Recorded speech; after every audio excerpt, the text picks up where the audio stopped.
Hello friends, welcome to Somshree blog. আজকে আমরা দীঘার উদ্দেশ্যে রওনা দিচ্ছি। এই বৃষ্টি বাদলের মধ্যে বাড়িতে একঘেয়ে জীবন কাটাতে ইচ্ছে হচ্ছিল না, তাই 2-3 দিনের ফাঁক পেয়ে আমরা বেরিয়ে পড়লাম। নির্জন শুনশান রাস্তা দিয়ে এগিয়ে চলেছি, আর সঙ্গে বৃষ্টিরও আমেজটা খুব দারুণ লাগছিল।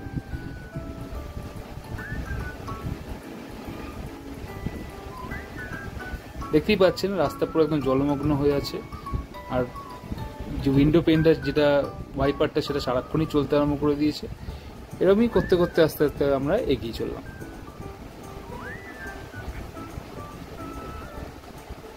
নন্দকুমারও কাটিয়ে ফেললাম, পেরিয়ে আসলাম।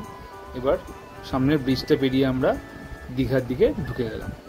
এবার এখানে একটা এবিটিএ যে গেস্ট হাউসগুলো আছে বা রিসোর্ট রুমগুলো আছে সেগুলোর দিকে আমরা এগিয়ে চলেছি। আমরা এখানেই বুক করে প্রত্যেকটা কটেজ হিসেবে আমরা নিয়েছি। আমরা বেশ কয়েকজনই ছিলাম, 14-15 জন ছিলাম, তাই কটেজগুলো বেশ ভালোই লাগছিল। আর যেহেতু অনেকেই ছিলাম এখানে সময়টা বেশ দিব্যি কাটছিল। অন্যান্য কোলাহল থেকে এই জায়গাটা খুব নিরিবিলি। তো এখানে আসার আর একটা উদ্দেশ্য হলো এখানকার যে নতুন স্থাপত্য হয়েছে, অর্থাৎ জগন্নাথ দেবের যে মন্দিরটা স্থাপন করা হয়েছে সেটা দেখার। যাই হোক, এখানে রেস্ট নিয়ে পরের দিন আমরা জগন্নাথ দেবের উদ্দেশ্যে বেরিয়ে পড়ব। দেখতেই পাচ্ছেন জায়গাটা খুবই সুন্দর এবং নিরিবিলি।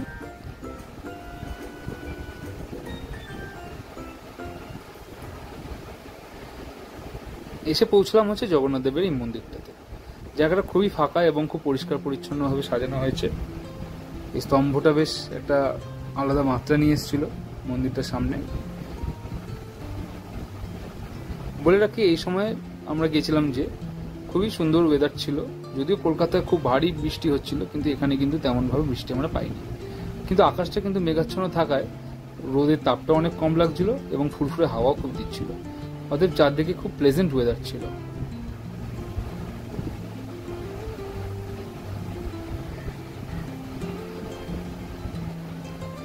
মন্দিরটা গর্ভগৃহে এখন অব্দি ফটো তোলা নিষিদ্ধই রেখেছে।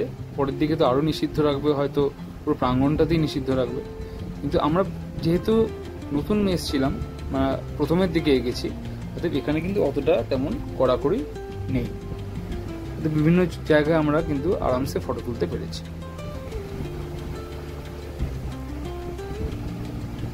এটা পদ্ম পুকুর বানানো হয়েছে এখানটায়, দেখতেই পাচ্ছেন পুরো পদ্ম পাতায় ঘেরা জায়গাটা, জলাশয়। এবার লেখাও আছে যে এখানে যাতে কেউ আমরা না নামি। তাই এখান থেকে আস্তে আস্তে আমরা ভেতরের দিকে ঢুকতে আরম্ভ করলাম।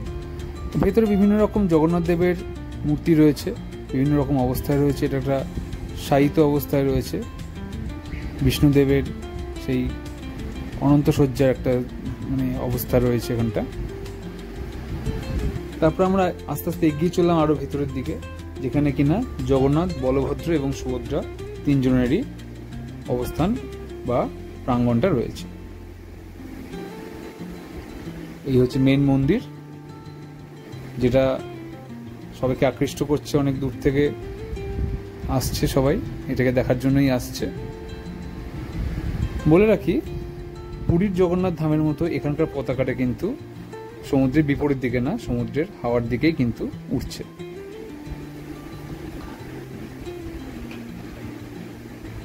অনেক লোক এসছে, কিন্তু দিনের বেলাটা সেদিন লোকের অনেক আনাগোনা কম ছিল তুলনামূলক।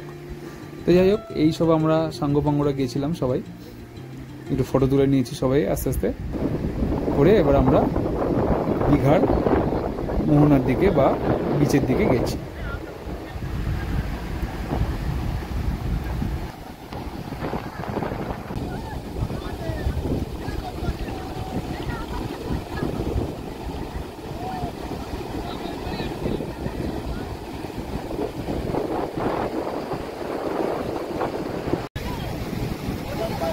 এই আমরা এখন দীঘার থেকে ওল্ড দীঘা ছাড়িয়ে মোহনার দিকে এসেছি, কারণ ওল্ড দীঘা নিউ দীঘা দুদিকেই কিন্তু স্নান করতে নামতে দিচ্ছে না। পাড়গুলো এতটাই খুব বিপজ্জনক অবস্থায় রয়েছে, তাই আমরা অনেকটা দূরে নিজেদের গাড়ি নিয়ে চলে এসেছি। আমরা ইয়াং যারা তারাই এসেছি, বয়স্কদের হোটেলে রেখে এসেছি আমরা। এখানটা কিন্তু পাড়টা খুবই ভালো এবং খুবই নিরিবিলি, ফাঁকাই দেখতে পাচ্ছেন টোটালি। আমরা কিন্তু এখানে গেছি।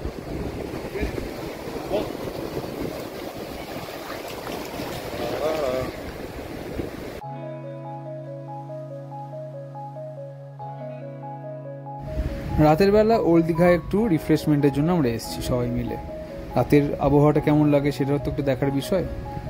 তো যাই হোক, এখানে আস্তে আস্তে আমরা পাড়ের দিকে এগিয়ে চলেছি।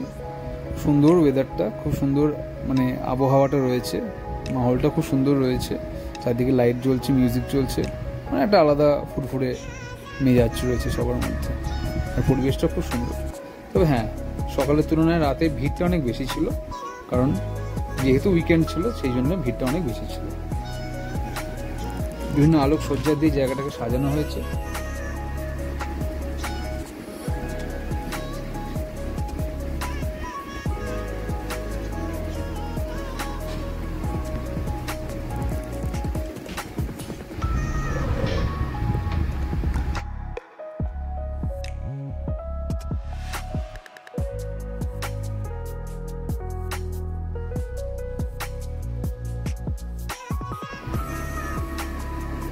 ওল্ড দীঘাকে পেছনে ফেলে পরদিন সকাল সকাল আমরা মন্দারমণির উদ্দেশ্যে বেরিয়ে পড়লাম। এখানে মোহনাটা ক্রস করে যখন মন্দারমণির দিকে ঢুকছি তখন জায়গাটা খুব অন্যরকম ছিল। মানে ওয়েদারটা তো খুব ভালো ছিলই, মেঘলা আকাশ, ফুরফুরে হাওয়া, তার সাথে এই যে মোহনার যে একটা দৃশ্য, এই সৌন্দর্য, এটা ভাষায় প্রকাশ করা যায় না। তার সাথে সাথে যখন এগিয়ে চলেছি, পাড়ের দিকে ঢেউটা যেন পুরো আছড়ে পড়ছে, এতটাই মানে উথাল ঢেউটা ছিল। সমুদ্র যখন এখন পুরো নিজের গতিতে আমাদেরকে স্বাগত জানাচ্ছে মনে হচ্ছিল এমনই।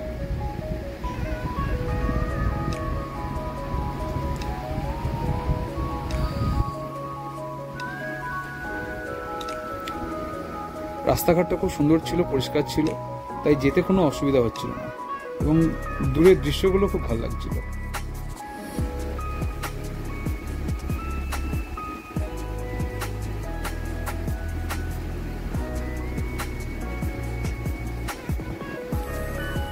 বিভিন্ন জায়গায় নতুন নতুন ব্রিজগুলো হওয়াতে কানেক্টিভিটি বা যাতায়াত ব্যবস্থা খুব সুবিধা হয়েছে।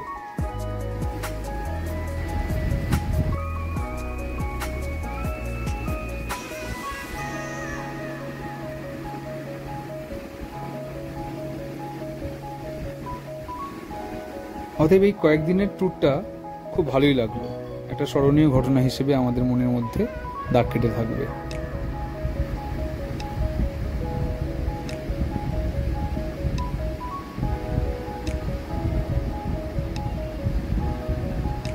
দীঘার বিভিন্ন অঞ্চল খুব সুন্দরভাবে সাজানো হয়েছে, অর্থাৎ ট্যুরিস্ট যারা যাই আমরা তাদের ক্ষেত্রে কিন্তু এটা একটা খুব আকর্ষণীয় বিষয়।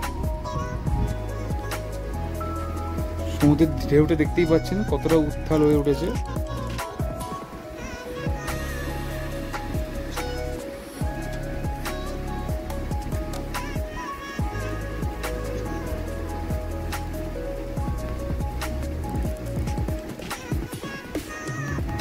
এরকম দৃশ্য দেখতে দেখতেই আজকে আমরা আমাদের ট্যুরটা বা ভ্রমণটা শেষ করলাম।